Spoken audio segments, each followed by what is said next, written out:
तो आज हम लोग समझेंगे कड़बक वन किताब के जो है कड़बक यानी कि काव्य खंड के पाठ वन यानी अध्याय वन के हम लोग आज लेखक परिचय समझेंगे। कथी समझेंगे? अध्याय वन के लेखक परिचय। अध्याय वन के नाम है कड़बक। कुछ है कड़बक। कड़बक के लेखक हैं यानी कि कवि जो जी हैं जो वो मलिक मोहम्मद जायसी जी हैं। तो इनको आज हम लोग उनका परिचय समझेंगे कि कैसे थे, कहाँ थे, ये सब समझेंगे। जो आज का है लेखक परिचय। अब इस वीडियो में बताएंगे कि कैसे कैसे कहाँ थे, समझ गए? इस वीडियो में पूरा फुल वॉच कीजिए, पूरा बढ़िया समझ में आएगा। देखिए आज है टॉपिक क्लास 12th के हिंदी काव्य खंड अध्याय वन के नाम है कड़बक। कुछ है कड़बक, जो कि आज हम लोग लेखक परिचय समझेंगे। देखिए कवि जी हैं मलिक मोहम्मद जायसी। कौन है? मलिक मोहम्मद जायसी। और इनका जन्म 1492 में हुआ था। कब हुआ था? 1492 में। और मरे थे 1548 में। कब मरे थे? यानी कि निधन 1548 में। समझ गया? इनका निवास स्थान है जायस कब्र अमेठी उत्तर प्रदेश। कहाँ है? जायस कब्र अमेठी उत्तर प्रदेश। जायस कब्र अमेठी उत्तर प्रदेश, याद कर लीजिए।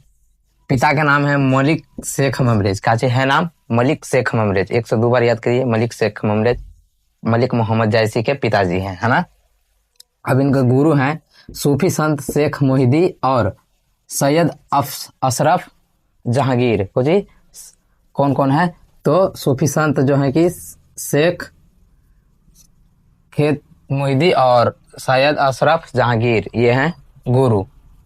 कार्य इनका है, इनका जो वृत्ति है, वृत्ति समझिए, वृत्ति इनका वृत्ति है मैंने कार्य क्या करते हैं। आरंभ में किसान थे, किसानी, और शेष जीवन फकीरी में। आरंभ में जो थे किसान थे और शेष जीवन फकीरी में। बचपन में ही अनाथ हो गए थे। बचपन में ही अनाथ हो गए थे। समझ गए?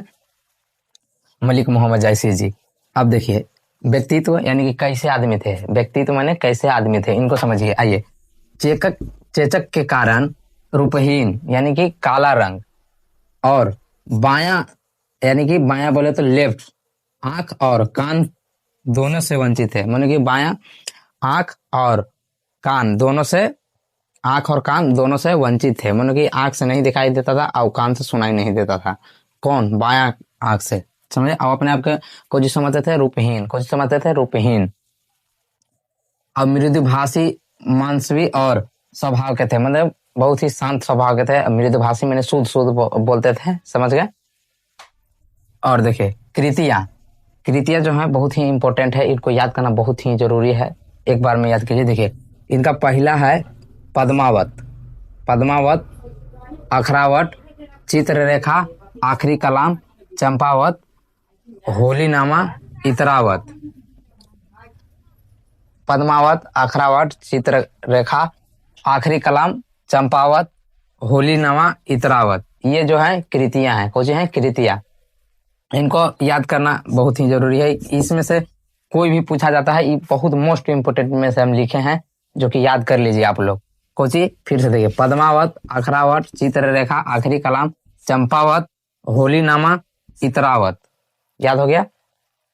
अब जो है महत्वपूर्ण बिंदु है, महत्वपूर्ण बिंदु है, इसको याद करना बहुत ही जरूरी है, ताकि इस सब आपको एग्जाम में इसी पर पूछा जाएगा। बहुत ही जरूरी है, इसलिए याद कर लीजिए, एग्जाम में यही सब आएगा। देखिए पहला है मलिक मोहम्मद जायसी प्रेम के पीर के कवि थे। कौन थे? प्रेम के पीर के कवि।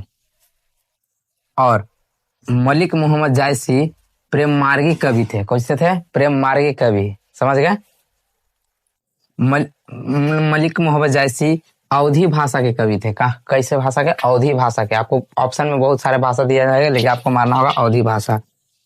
जायसी प्रेम आख्यानक परंपरा के कवि थे। कैसे थे? प्रेम आख्यानक परंपरा के कवि। समझ गए?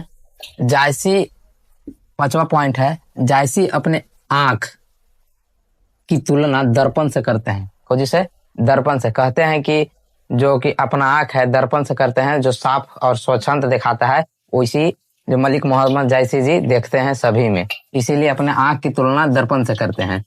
मलिक मोहम्मद जायसी जी भक्ति काल के कवि थे। कैसे थे? भक्ति काल के।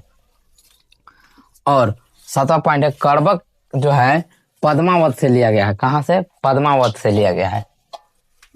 आठवां पॉइंट है कि प्रथम कड़बक स्तुति खंड से लिया गया है और द्वितीय कड़बक उपसंहार से लिया गया है। और जायसी प्रारंभ में किसान थे और जायसी जो है कि मलिक मोहम्मद जायसी फकीर थे, समझ गए। और जायसी जो है कि काले रंग के थे। कैसे थे? काले रंग के। तो वीडियो अच्छा लगा होगा तो लाइक कमेंट कीजिए और चैनल को सब्सक्राइब कीजिए ताकि आप तक सबसे पहले वीडियो पहुंचे। और इस चैनल पर बहुत सारा वीडियो बनाया गया है और उसको जाके देखिए। और वीडियो अच्छा लगा होगा तो एक लाइक जरूर कीजिए। धन्यवाद।